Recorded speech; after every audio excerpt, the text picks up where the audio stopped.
Hi guys, and welcome to this beautiful sunny morning in Brussels.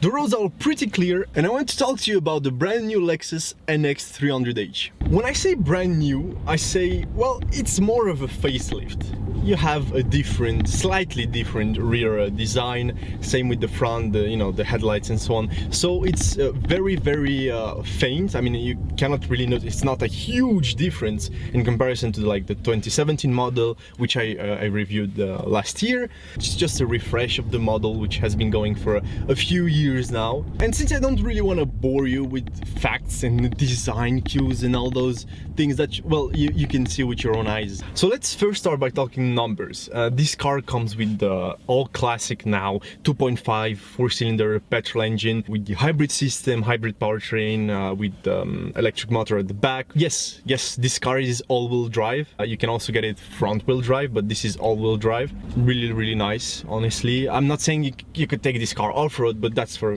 later. It also comes with the good old CVT gearbox, which, when it works fine in town. Actually, generally around the city it works fine, but once you want to get on the highway, you need to accelerate a bit. Yes, there's that drowning noise, which if you're a car enthusiast, you're not really gonna dig it, but if you don't care, then it's all fine and it goes, because this car has a combined power of about 190 horsepower, 194 if I'm remembering correctly.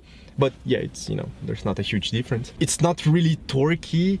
It's not really fast. I mean, it has almost 200 horsepower, but you're gonna get to 100 kilometers per hour in around, actually, well over 9 seconds.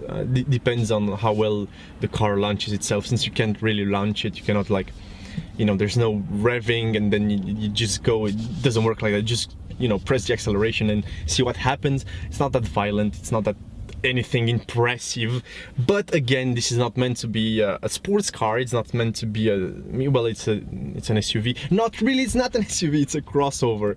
It's that modern interpretation of what estate cars used to be, and now there's this those crossovers which have taken over the estate car in general, because I mean, you sit higher, it's comfortable, it's maybe sometimes it appears to be more spacious.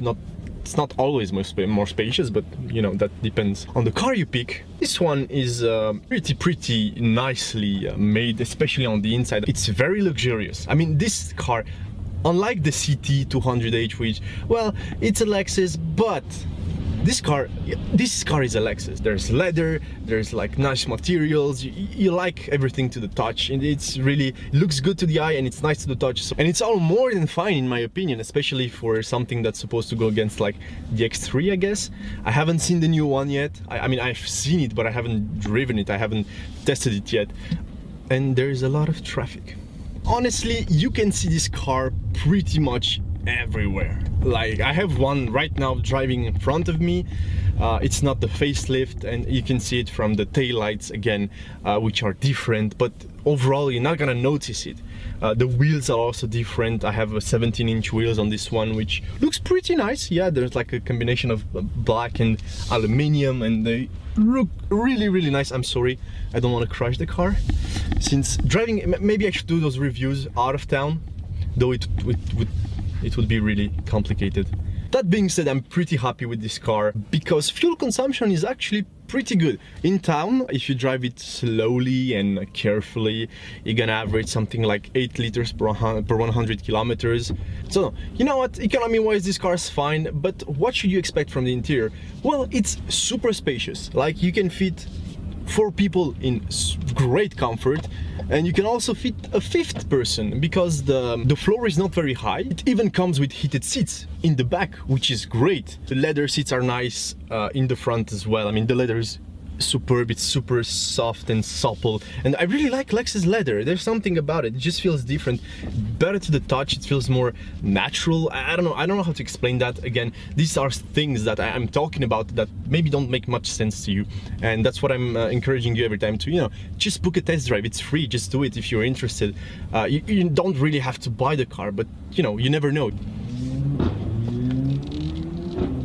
That was an AMG. And the luxury in the interior doesn't end here. I mean, this car comes with a bunch of options, from heated and cooled seats to a great infotainment system, which could have worked better if there was a knob instead of a touchpad, which is sometimes a bit weird, but you get used to it. But then again, you have to get used to it, which you don't in other cars such as, let's not say BMW, because it always comes back to BMW. I think the infotainment in the BMW is just the best by far.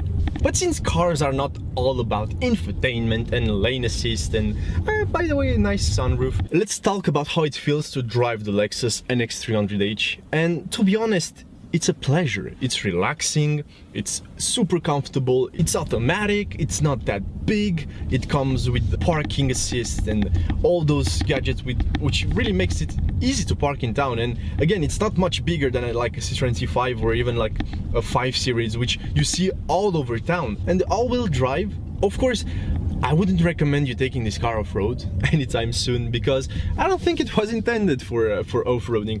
But you know, in like on country lanes, or if it snows, or if you have some mud and stuff, it can do that, and you're not gonna get stuck. Even on those road tires, the car still has enough grip to deal with those weather conditions. The only issue I could find with this car, and it's honestly an issue that appears with many hybrid cars, is that it lose some of that trunk space. Besides that, I don't see any drawback to this car. Yes, there are things I would like to change, such as the gearbox.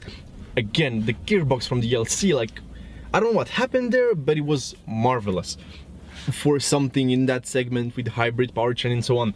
So it was a great gearbox. Sadly, it's not the same with this car, and you know what? It's fine.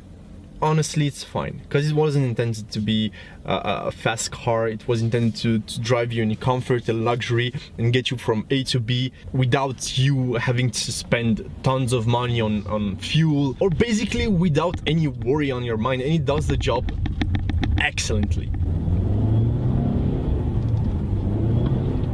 See that drowning noise?